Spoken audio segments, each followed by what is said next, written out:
A'udzubillahi minasyaitonirrajim. Bismillahirrahmanirrahim. Assalamualaikum warahmatullahi wabarakatuh. Innal hamdalillah nahmaduhu wa nasta'inuhu wa nastaghfiruh wa na'udzu billahi min shururi anfusina wa sayyiati a'malina. May yahdihillahu fala mudilla lahu wa may yudlil fala hadiya lahu. Asyhadu an la ilaha illallah wahdahu la syarika lah wa asyhadu anna Muhammadan abduhu wa rasuluh la nabiyya ba'dah. Allahumma shalli wa sallim ala sayyidina Muhammad wa ala alihi wa sahbihi ajma'in, amma ba'd. Qala Allah ta'ala bi kitabil karim, a'udzu billahi minasy syaithanir rajim. Wal 'asr innal insana lafi khusr illa alladzina amanu wa 'amilus solihati wa tawasaw bil haqq wa tawasaw bis sabr. Jamaah salat subuh yang dirahmati Allah, pertama-tama mari kita panjatkan puja dan puji syukur kehadirat Allah Subhanahu wa taala atas nikmat yang Allah berikan kepada kita. Alhamdulillah, sampai pada pagi hari ini kita masih diberikan nikmat sehat, nikmat iman, hingga masih dapat hadir di tempat yang mulia ini, di rumah Allah Subhanahu wa taala, dalam rangka menjalankan satu kewajiban kita, yaitu salat subuh, dan telah dilaksanakan secara berjamaah.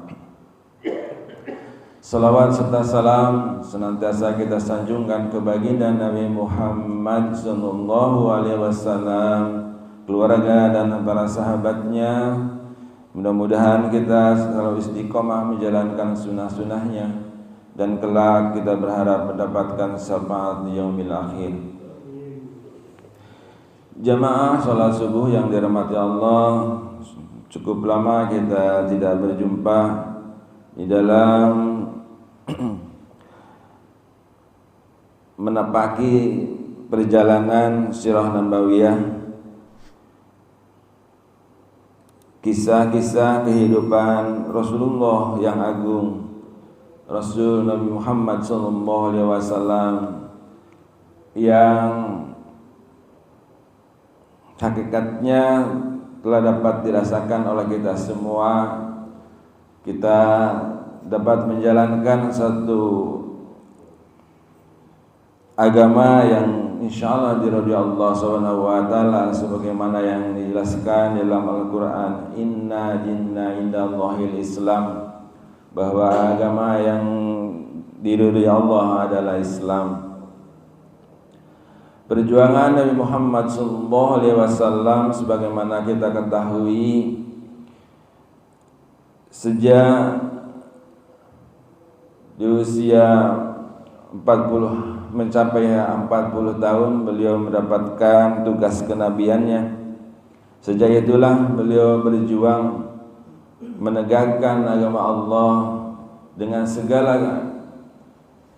jerih payah dan segala usahanya untuk selalu bersabar menghadapi seluruh tantangan, hingga akhirnya agama Islam sebagaimana kita ketahui sekarang, agama Islam adalah agama yang terbesar dan agama yang merupakan agama yang sempurna, yang insyaallah akan terus berkembang pemeluk-pemeluknya untuk selalu berdekatan kepada Allah Subhanahu wa taala. Jamaah yang dirahmati Allah, menyimak sedikit perjuangan masa Nabi Muhammad sallallahu alaihi wasallam sebagaimana yang telah dijelaskan beberapa waktu lalu, bahwa perjuangan Rasulullah sallallahu alaihi wasallam selama hampir 11 tahun mengembangkan atau berdakwah tentang agama Islam di kota Mekah. Beliau mulai membuka dakwahnya ke luar kota Mekah, yaitu ke Taif.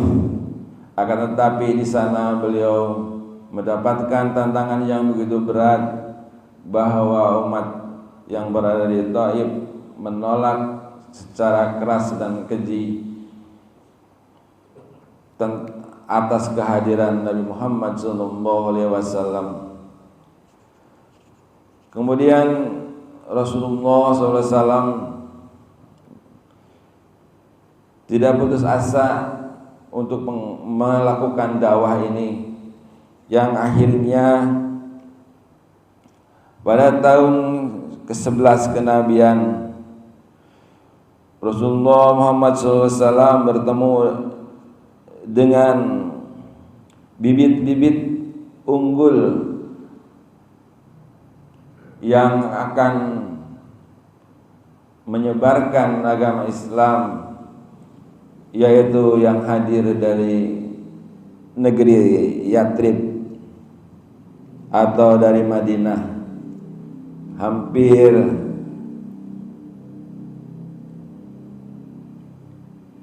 banyak yang hadir pada waktu itu, yaitu sebanyak 6 orang pemuka-pemuka atau pemuda-pemuda dari kota Yathrib itu hadir ke Makkah menemui Rasulullah SAW. Pada tahun ke-12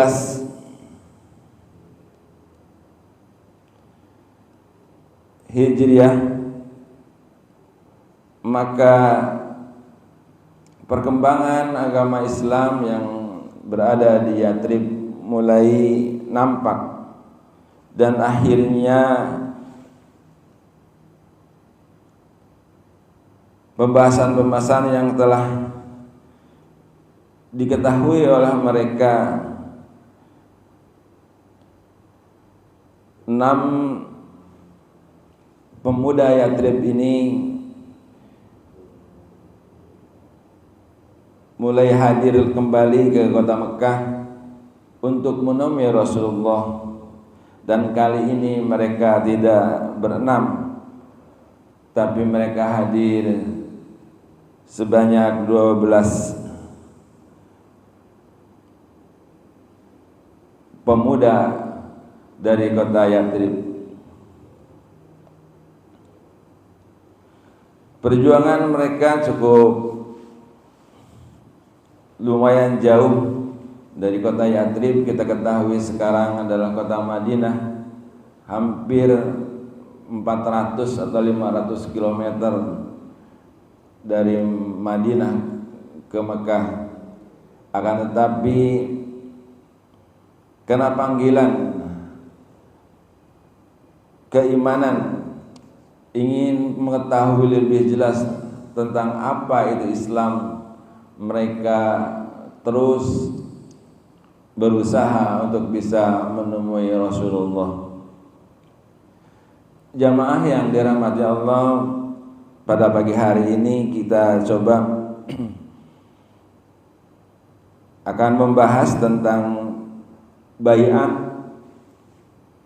Baiat Aqobah pertama, di mana pada pembahasan sebelumnya telah kita singgung perihal 6 orang, sebagaimana saya sebutkan tadi, penduduk Yathrib yang masuk Islam pada musim haji di tahun 11 kenabian Rasulullah SAW. Dari hal itu ternyata pada musim haji berikutnya, yaitu pada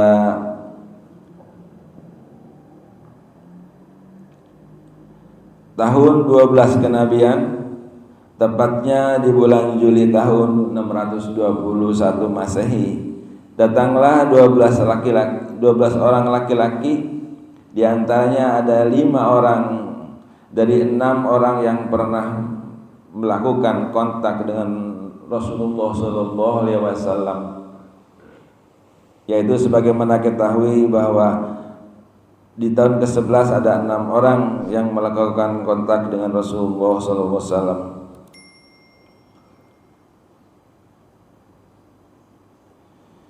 Pada musim yang lalu sedangkan seorang lagi tidak hadir mengikuti pertemuan atau baiat, yaitu Jabir bin Abdullah bin Ri'ab.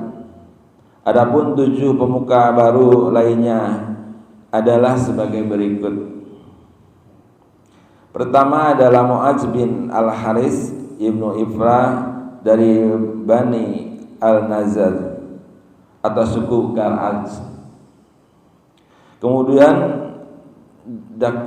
Zakwan bin Abdul Al-Qais dari Bani Quraisy dari suku Kal'aj, dari suku Khazraj. Kemudian Ubadah bin Samit dari Bani Ganam juga dari suku Khazraj. Jaiz bin Tolabah sekutu Bani Kanan dari suku Khazraj. Lalu Al-Abbas bin Ubadah bin Nadhal dari suku Bani Salim juga dari suku Khazraj. Abu Al-Haytham bin At-Tayyan dari suku Bani Abdul Al-Asal dari suku Aus. Dan yang ketujuh adalah Uwaim bin Sa'idah dari Bani bin Auf dari suku Aus. Jadi dua orang yang terakhir ini, yang 6 dan 7, mereka berasal dari suku Aus, sedangkan yang lainnya dari suku Khazraj. Mereka bertemu dengan Rasulullah SAW di Bukit Aqabah, di mana mereka lalu membayat beliau seperti bayat yang dilakukan oleh kaum wanita pada beliau ketika menaklukkan kota Mekah atau Fatu Mekah. Sebagaimana yang kita bahas di waktu-waktu lampau. Dari riwayat Imam Bukhari meriwayatkan dari Ubadah bin As-Samit bahwasanya Rasulullah SAW bersabda, "Kemarilah berbaiat kepadaku untuk tidak menyekutukan Allah dan sesuatu pun, tidak mencuri, tidak berzina, tidak membunuh anak-anakmu, tidak berbuat dusta, yang kamu buat-buat antara tangan dan kakimu, dan tidak durhaka terhadapku dalam hal yang ma'ruf. Siapa saja di antara kamu yang menepati, maka Allah lah yang akan mengganjar pahalanya, dan siapa saja yang melakukan sesuatu dari hal itu lalu diberi sanksi karenanya di dunia, maka itu adalah menebus dosa baginya. Siapa saja yang mengenai sesuatu dari itu lalu Allah tutup aibnya, maka urusannya tergantung kepada Allah. Jika Dia menghendaki, Dia mengazabnya, dan jika Dia menghendaki, Dia akan memaafkannya. Ubadah berkata, lalu aku membaiat beliau atas hal itu, dan naskah yang lain menyebutkan lalu kami membaiatnya atas hal itu. Jadi 12 orang ini dengan sukarela untuk melaksanakan segala yang telah ditetapkan oleh Rasulullah SAW, yang telah disampaikan tadi bahwa 12 orang ini merupakan duta-duta besar atau duta-duta Islam yang akan menyebarkan agama di kota Yatrib, hingga mereka harus mentaati segala yang telah disampaikan oleh Rasulullah SAW.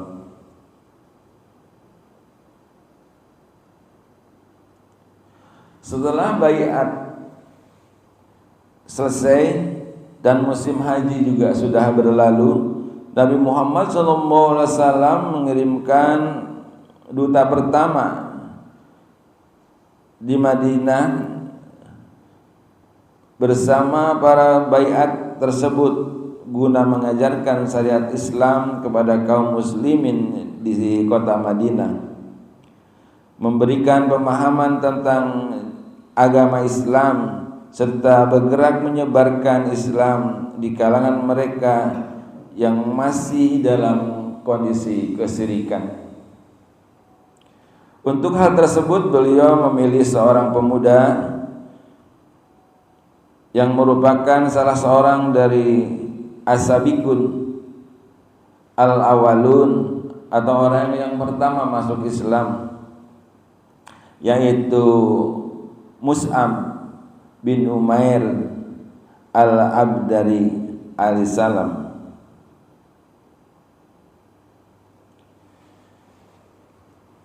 Sedikit barangkali kita mengetahui tentang siapa sebenarnya Umair ini, atau siapa sebenarnya tentang diri Mus'ab bin Umair.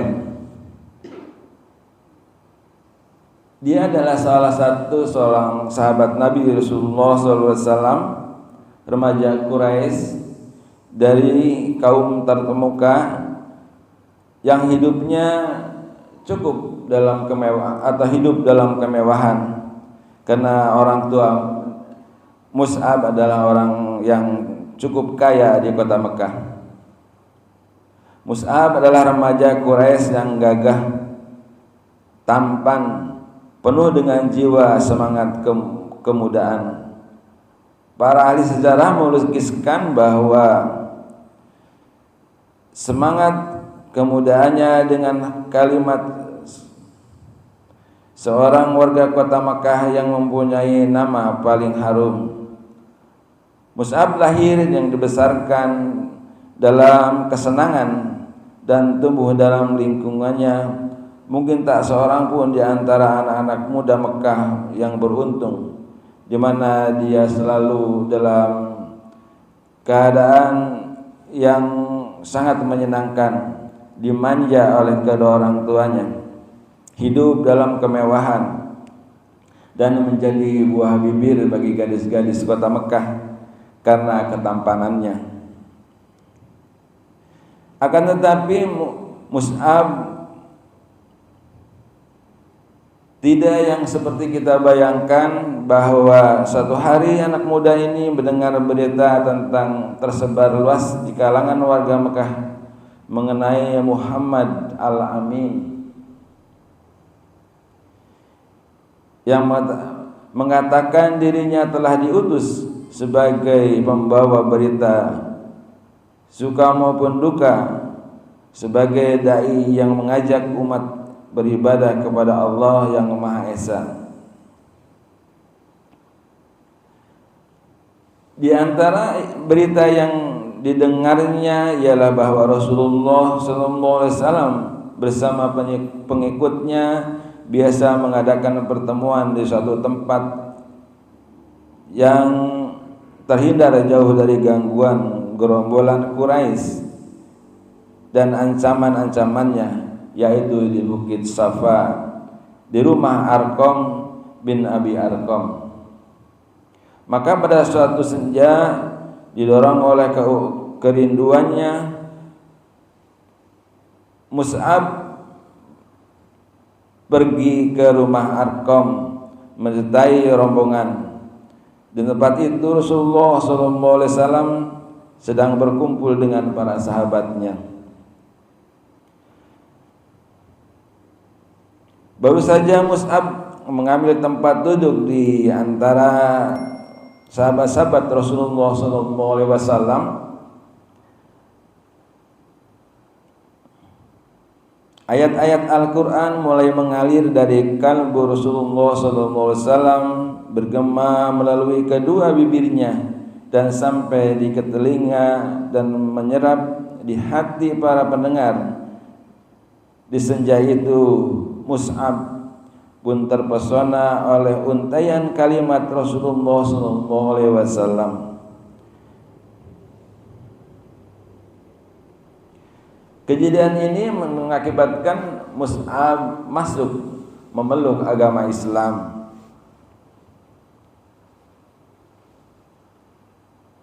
Akan tetapi segala yang disembunyikan oleh Mus'ab tidak serta-merta berhasil. Manakala Mus'ab sedang melakukan sholat bersama Rasulullah, diketahui oleh salah satu saudaranya dan akhirnya disampaikan kepada kedua orang tuanya. Ibu Mus'ab, yaitu Kunas bin Malik, yakni ibunda adalah seorang yang berkepribadian kuat dan pendiriannya tak dapat ditawar atau diganggu gugat. Ia wanita yang disegani bahkan ditakuti. Maka ketika Mus'ab masuk Islam, tidak satu kekuatan pun yang ditakuti oleh Mus'ab kecuali ibunya sendiri. Bahkan walau disuruh penduduk Mekah beserta berhala-berhala para pembesar dan padang pasirnya berubah rupa menjadi suatu kekuatan yang menakutkan diri Mus'ab, tentulah Mus'ab akan menganggapnya hal yang enteng. Akan tetapi tantangan dari ibunya, Mus'ab tidak dapat dianggap kecil. Dan hal ini akhirnya terjadi pula.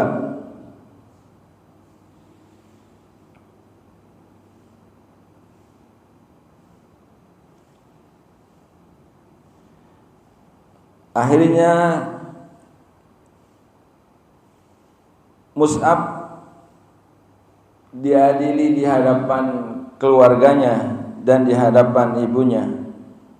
Para pembesar Mekah yang berkumpul di rumahnya dengan hati yang yakin dan pasti dibacakannya ayat-ayat Al-Quran di samping Rasulullah yang disampaikan tadi, menjadikan ibunya Mus'ab marah kepada putranya tersebut. Akan tetapi ketika sang ibu hendak membungkam mulut putranya dengan tamparan keras, tiba-tiba tangan yang terulur sebagai anak panah untuk memukul Mus'ab jatuh terkulai ketika melihat cahaya yang membuat wajah putranya berseri cemerlang itu kian berwibawa.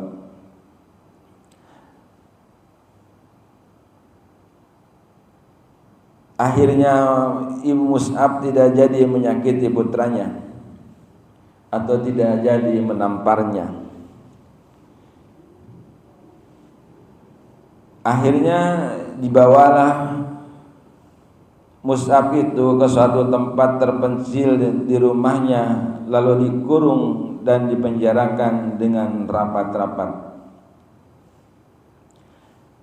Demikian beberapa lama Mus'ab tinggal di dalam kurungan sampai saat beberapa orang muslim hijrah ke Habasah. Dan mendengar berita ini, Mus'ab pun mencari muslihat atau jalan agar berhasil bisa mengelabui ibunya dan lalu pergi ke Habasah melindungkan diri. Ia tinggal di sana bersama saudara-saudara kaum muslimin, lalu pulang ke Mekah. Kemudian ia pergi lagi hijrah bersama para sahabat atas izin dari Rasulullah sallallahu alaihi wasallam. Jamaah yang dirahmati Allah, secara singkat tadi kita ketahui bahwa Mus'ab adalah orang yang cukup kaya dan disegani di kaum Quraisy Mekah. Akan tetapi dia tinggalkan segala kemewahannya untuk berjuang bersama Rasulullah SAW menegakkan agama Islam. Sebagaimana kita sebut di atas bahwa Mus'ab mendapatkan tugas sebagai duta Islam pertama ke Madinah karena Mus'ab sudah memiliki kemampuan membaca Al-Quran dengan baik dan dengan perangainya yang cukup menawan dan berwibawa.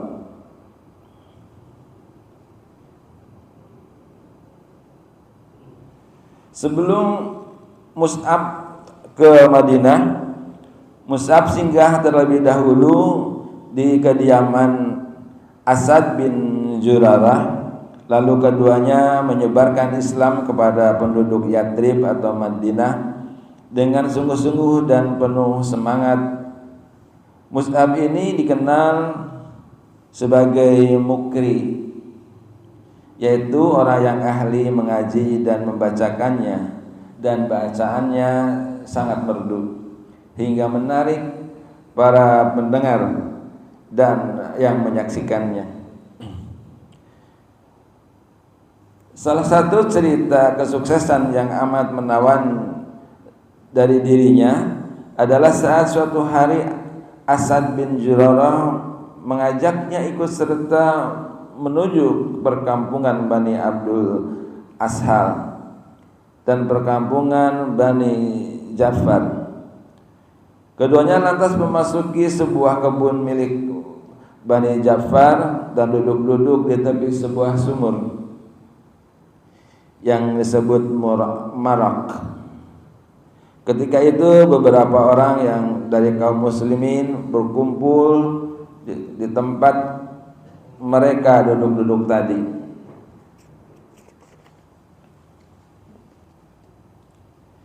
Saat Asad bin Mu'adz dan Usaid bin Hudair yang merupakan pemimpin kaum mereka dari Bani Abdul Asad masih dalam kekafiran, tatkala keduanya mendengar perihal kaum muslimin tersebut, berkatalah Sa'ad kepada Usaid, "Pergilah menuju kedua orang tersebut yang sudah datang untuk membodohi kaum lemah di kalangan kita. Lalu berilah keduanya pelajaran dan laranglah mereka datang ke perkampungan kita. Sesungguhnya Asad bin Zurarah itu adalah anak bibiku. Andaikan bukan karena ikatan itu, niscaya aku sendiri yang membereskannya." Jamaah yang dirahmati Allah, seperti kita ketahui bahwa kaum Quraisy pada zaman itu gagah-gagah berani dan seperti jagoan. Jadi setiap yang mereka hadapi libas habis seperti itu, tanpa pandang bulu.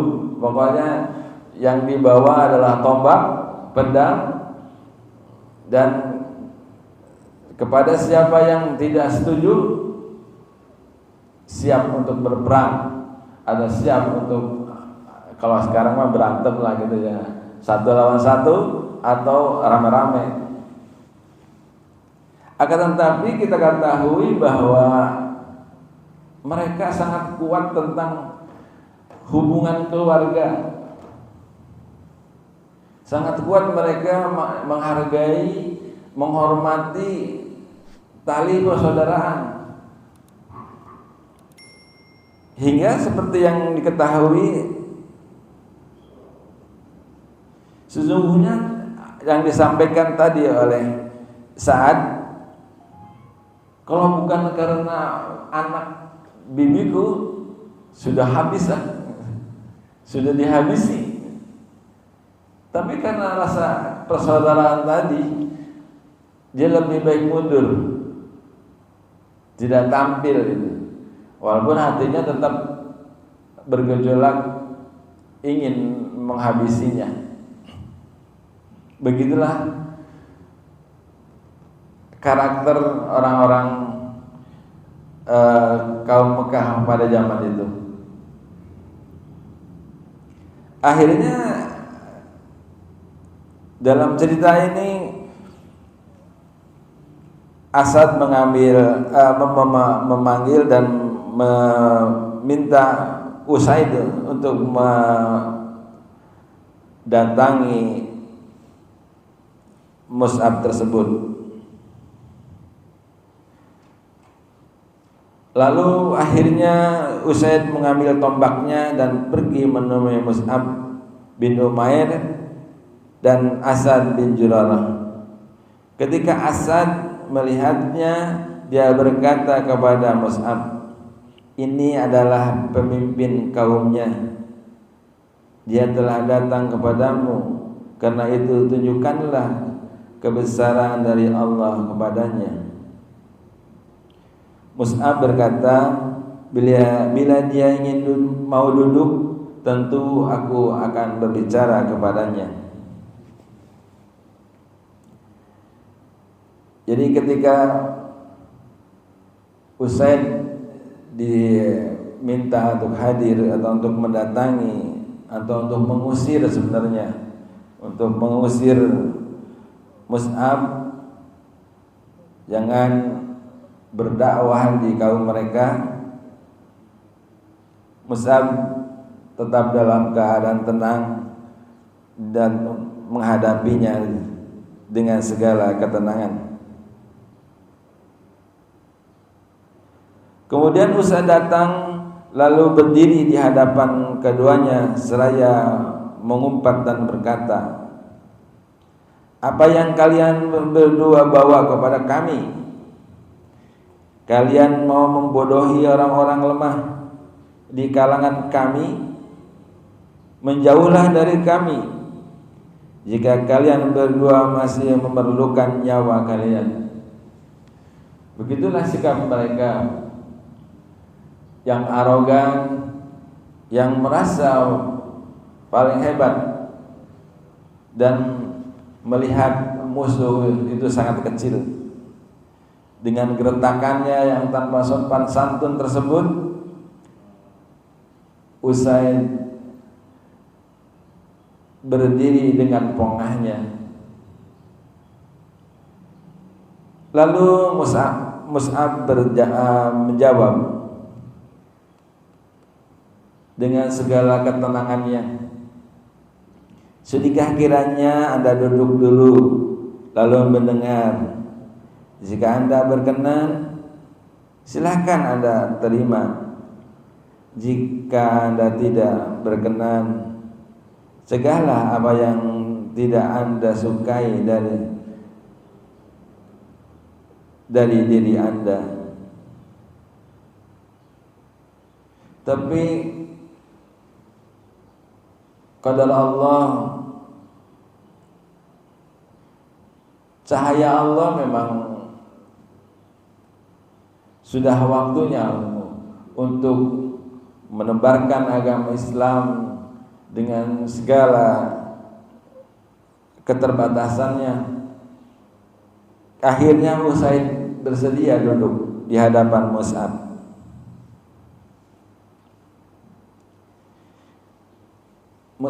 Usaid menjawab, baiklah, aku setuju, katanya. Lalu dia menancapkan tombaknya dan duduk. Kemudian Mus'ab berbicara kepadanya tentang Islam dan membacakan ayat-ayat Al-Quran. Lantas dia berkomentar, "Demi Allah, sungguh kami sudah dapat mengenal Islam dari wajahnya yang berseri dan bersinar." Sebelum dia berbicara, kemudian dia meneruskan, "Alangkah indahnya dan alangkah bagusnya hal itu. Lalu apa yang kalian perbuat bila kalian ingin masuk ke dalam agama ini?" Keduanya berkata, "Anda mandi, bersihkan pakaian, lalu mengucapkan syahadat dengan syahadat al-haq, kemudian mengerjakan salat 2 rakaat." Lalu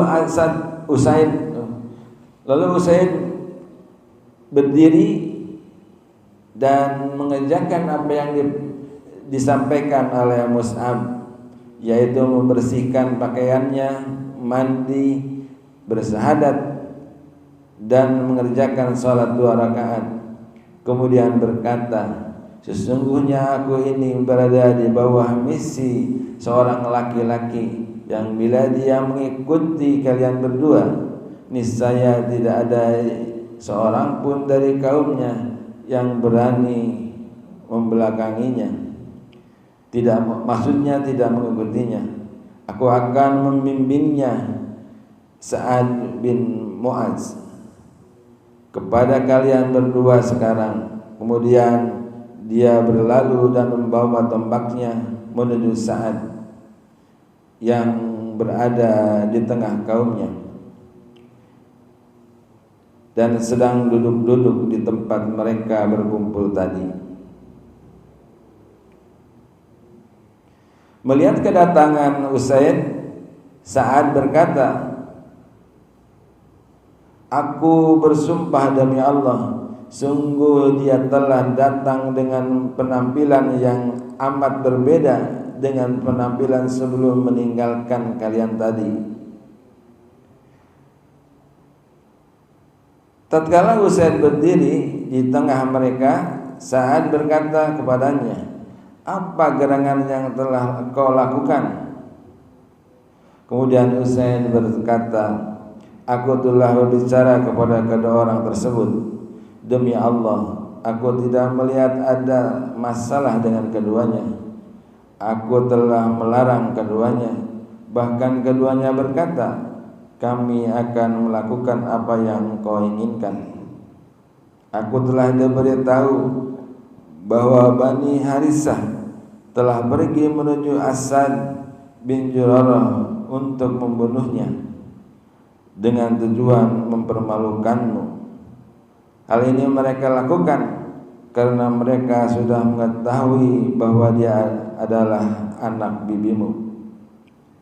Saat berdiri dengan penuh emosi mendengar apa yang diceritakan kepadanya, dia lalu mengambil tombaknya dan pergi menyongsong Mus'ab dan Asad. Maka tatkala dia melihat keduanya dalam kondisi yang tenang-tenang saja, pahamlah dia bahwa Usaid hanya bermaksud agar dirinya mendengarkan sesuatu dari keduanya.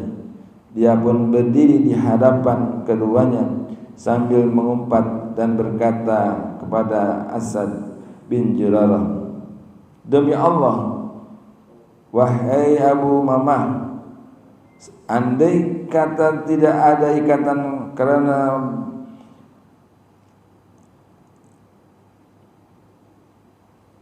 antara engkau dan aku, pasti dia tidak akan aku biarkan lepas dariku.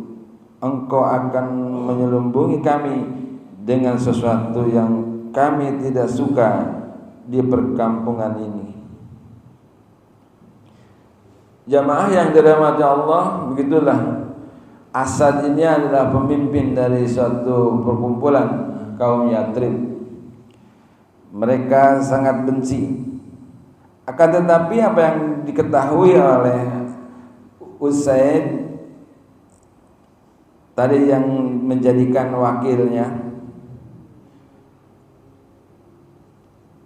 Usaid tidak ingin menyampaikan dengan secara jelas agar Asad bisa mengetahui langsung dari Mus'ab tentang Islam yang sebenarnya, karena Usaid sudah memeluk Islam. Dengan kedatangan Sa'ad ini, Mus'ab berkata kepada Sa'ad, "Sudikah kiranya Anda duduk dan mendengarkan? Jika Anda berkenan, Anda boleh terima, dan jika Anda tidak berkenan, kami akan menjauh dari kaum Anda." Itulah yang selalu disampaikan oleh Mus'ab dengan segala ketenangan dan dengan tampak penampakan yang begitu menawan, hingga akhirnya Sa'ad bersedia juga untuk duduk dan mendengarkan apa yang disampaikan oleh Mus'ab. "Baiklah," kata Sa'ad. Lalu dia menancapkan tombaknya dan duduk di hadapan Mus'ab. Mus'ab mulai menyampaikan atau memaparkan kepada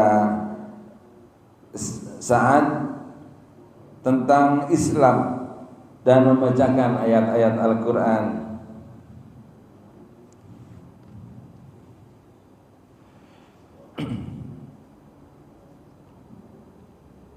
Sa'ad berkata, "Demi Allah," setelah Sa'ad mendengar apa yang disampaikan atau yang dipaparkan oleh Mus'ab ini, "Demi Allah, kami sudah mengenal Islam di wajahnya yang berseri-seri dan bersinar sebelum dia berbicara."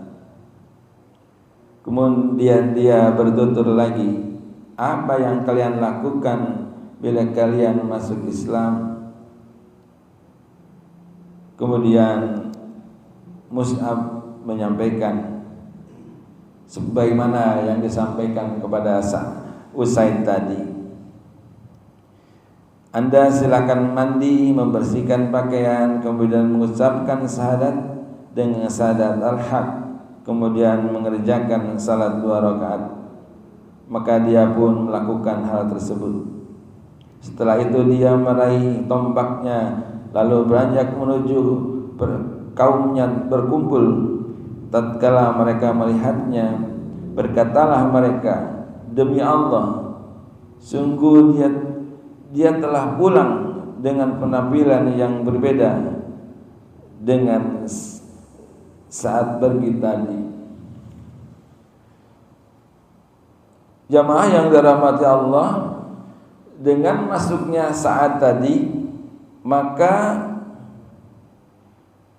kaum yang berada di bawahnya atau merupakan kekuasaannya, mereka semuanya mengikuti apa yang telah dilakukan oleh Sa'ad tadi. Dan tentu saja Usaid yang telah memeluk Islam lebih dulu merasa cukup senang dan mendukung segala yang telah diterima oleh Sa'ad tadi. Kita bayangkan bahwa apabila satu perkampungan Pak Lurahnya masuk Islam, dan Pak Lurah ini adalah orang yang disegani dan ditakuti, maka dengan serta-merta satu kampung atau satu desa ini masuk Islam. Begitulah kondisi-kondisi yang terjadi pada masa itu, bahwa pimpinan itu sangat menjadikan suri toladan bagi umatnya yang ada pada saat itu. Jadi apabila pimpinannya berjalan ke arah kanan, maka seluruh rakyatnya ikut kanan. Apabila pimpinan jalan belok ke kiri, maka kaumnya juga akan ikut belok ke kiri. Begitu cintanya kaum tersebut terhadap para pemimpinnya, karena memang juga pemimpin pada saat itu memang satu disegani, satu juga mengayomi dan melindungi kelompoknya tersebut. Mungkin beda dengan sekarang ya, karena perkembangan zaman yang selalu berubah.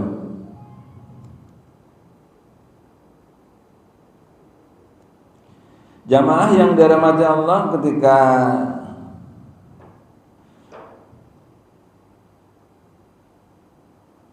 saat sudah kembali ke kaumnya, dia berkata lagi, sesungguhnya haram bagiku bicara kepada kaum laki-laki dan kaum wanita di kalangan kalian hingga kalian beriman kepada Allah dan Rasul-Nya. Sebagaimana saya jelaskan tadi, maka tidak ada seorang pun dari mereka, muslim dan muslimah, kecuali seorang yang bernama Al-Husairin. Dia agak telat atau terlambat masuk Islam hingga saat perang Uhud, dan dia baru masuk Islam ketika itu. Kemudian dia berperang dan terbunuh, padahal dia belum sempat sujud satu kali pun kepada Allah Subhanahu wa taala. Jamaah yang dirahmati Allah, sebagaimana kita ketahui tadi,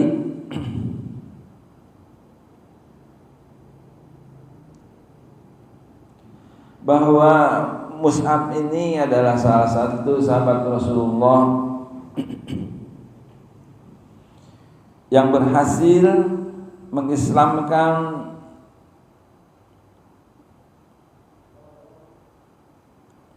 kaum musyrikin di kota Madinah.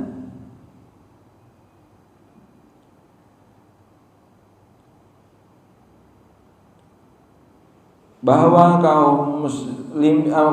kota Madinah, penduduknya pada waktu itu dikuasai oleh bangsa Yahudi dan kelompok Kristen. Setelah terjadi Baiat Aqobah tadi, pertama pada tahun ke-12 kenabian, baru ada 12 orang yang meluk Islam dari kaum Ansor. Sebagaimana diketahui atau dilansir dari buku biografi 60 sahabat Rasulullah Al-Khalid Muhammad Khalid, Nabi Muhammad SAW mengutus seorang sahabat yang disebut tadi adalah Mus'ab bin Umair, sahabat yang memiliki kecerdasan pikiran dan akhlak yang mulia. Sedikit kembali menjelaskan bagaimana keberhasilan Mus'ab tadi, bahwa Mus'ab mengajarkan agama Islam, membacakan ayat-ayat Al-Quran kepada orang yang telah beriman dan berbait kepada Rasulullah SAW. Ia juga memberi amanah agar mengajak penduduk Madinah untuk memeluk agama Islam dan menyiapkan penyambutan Nabi Muhammad SAW hijrah ke kota Madinah. Mus'ab bergaul dengan penduduk Madinah dan menjalin hubungan yang kuat. Mereka terkesan dengan sifat juhudnya, keluhuran dan ketulusan hati Mus'ab hingga hati orang-orang Madinah tergugah dan berbondong-bondong masuk Islam. Di Madinah ia tinggal di rumah Asad bin Zurarah sebagai tamu. Keduanya mendatangi sejumlah kaum, rumah dan majelis untuk membacakan kitab Allah, yakni Al-Quran, di hadapan para penduduk.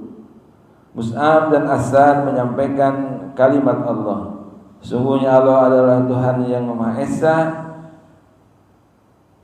Cara keduanya menyampaikan begitu lembut dan dengan segala kesabarannya.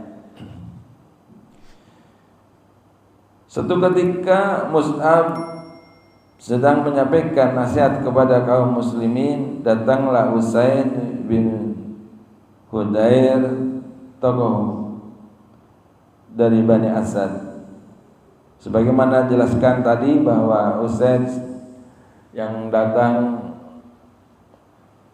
mewakili dari suatu kaumnya akhirnya masuk Islam bersama Sa'ad.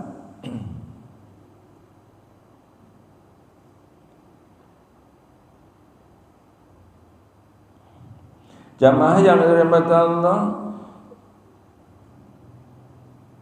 ketika di tahun ke-12 akhirnya Mus'ab menyiapkan juga pemuda-pemuda dari kaum Yatrib tersebut untuk menemui Rasulullah SAW pada saat musim haji berikutnya, sehingga nanti di tahun ke-13 kenabian Rasulullah SAW ada yang disebut dengan baiat kubra atau baiat yang kedua, di mana 70 orang pemuda Yatrib hadir menemui Rasulullah sebagaimana yang disiapkan oleh Mus'ab yang selama hampir 1 tahun menyiapkan kaum muslimin kota Yatrib sebagai muslim dan muslimat yang kuat.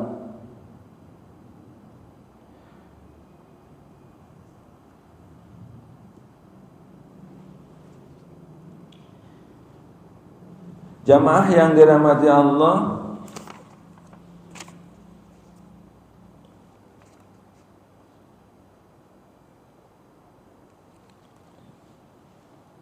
Mus'ab selama di kota Madinah masih tinggal di rumah Asad bin Zurarah guna mengajak manusia untuk masuk Islam, hingga hasilnya tidak satu kabilah pun di kota Madinah dalam terdapat laki dan perempuan yang telah masuk Islam, dan hanya Bani Umayyah bin Zaid, Khatamah dan Wa'il yang belum masuk Islam. Hal ini dikarenakan ada seorang penyair yang bernama Qais bin Aslat yang menghalang-halangi keislaman mereka, sementara mereka sangat menanti perintahnya. Barulah pada perang Khandaq tahun 5 Hijriah mereka masuk Islam. Sebelum memasuki musim haji berikutnya, yakni tahun ke-13 kenabian, Mus'ab bin Umar kembali ke Mekah dengan membawa sekian laporan kesuksesan kepada Rasulullah SAW. Dia menceritakan kepada beliau perihal kabilah-kabilah di Yatrib, di mana mereka memiliki kecenderungan pada kebaikan dan tersimpan pada mereka sumber kekuatan dan mental baja.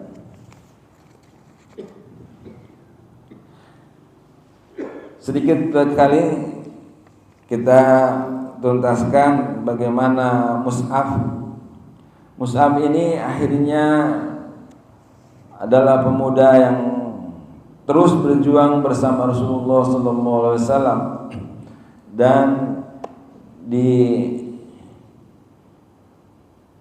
pada saat perang Badar, Mus'ab juga mengikuti perang Badar, dan alhamdulillah pada saat itu Mus'ab yang menjadi pemimpin berhasil mengalahkan musuh-musuhnya. Ketika perang Uhud, Mus'ab kembali mengikuti perang dan mendapat tugas membawa bendera Islam. Akan tetapi ketika waktu itu para pejuang muslim merasa telah berhasil, akhirnya mereka lupa yang sebagaimana kita ketahui, mereka mengumpulkan rampasan-rampasan perang. Akan tetapi mereka lupa dan lalai tentang musuh yang masih ada dan menunggu kelengahan dari kaum muslimin pada waktu itu. Akhirnya Mus'ab diserang oleh musuh-musuhnya, dan salah satunya adalah Qumainah, menebas tangan kanan dari Mus'ab yang sedang memegang bendera Islam tadi. Akhirnya tangan Mus'ab putus dan benderanya dipegang oleh tangan kiri Mus'ab. Akhirnya Qaimah datang lagi menebas tangan kiri Mus'ab. Akhirnya benderanya dipeluk oleh Mus'ab, masih bertahan juga. Akan tetapi Qaimah datang kembali yang ketiga kalinya dan menusuk dada Mus'ab. Akhirnya Mus'ab gugur menjadi syuhada pada perang Uhud tersebut. Rasulullah menyampaikan ketika perang telah selesai, melihat syuhada-syuhada sudah berserakan berdekatan dengan Mus'ab, dan jenazah Mus'ab hanya ditutup oleh kain burdah. Yang kain itu apabila ditutup ke badannya tidak cukup, ditutupkan ke atas maka kakinya kelihatan, ditarik ke kepala kaki maka kepalanya kelihatan. Akhirnya Rasulullah menyampaikan bahwa tutuplah jenazah Mus'ab dengan kain burdah di bagian kepala, sedangkan kakinya tutuplah dengan rumput-rumput atau dedaunan. Dan Rasulullah menyampaikan, wahai umat muslim atau manusia, seandainya satu saat datang ke tempat kuburan para syuhada yang berada di Uhud, maka sampaikanlah salam kepada mereka. Sesungguhnya mereka sampai hari kiamat masih bisa membalas salam yang disampaikan kepadanya. Itulah pesan terakhir dari Nabi Muhammad SAW kepada umat Islam. Maka apabila ada kesempatan hadir dalam umroh atau menjalankan ibadah haji, mampirlah di pemakaman Uhud, di pemakaman para syuhada yang telah disampaikan tadi. Demikianlah yang dapat kami sampaikan pada pagi hari ini. Mudah-mudahan menjadi menambah pengetahuan buat kita semua bahwa begitulah perjuangan yang dilakukan oleh para pendahulu kita. Marilah kita selalu kuat mempertahankan agama ini dengan segala kekuatan dan tentunya dengan segala kesabaran dan kearifan. Marilah kita tutup pada pertemuan pagi kali ini dengan doa kafaratul majelis. Subhanakallahumma wa bihamdika asyhadu an la ilaha anta astaghfiruka wa atubu ilaik. Lebih kurangnya kami mohon maaf. Bila taufik wal hidayah. Assalamualaikum warahmatullahi wabarakatuh.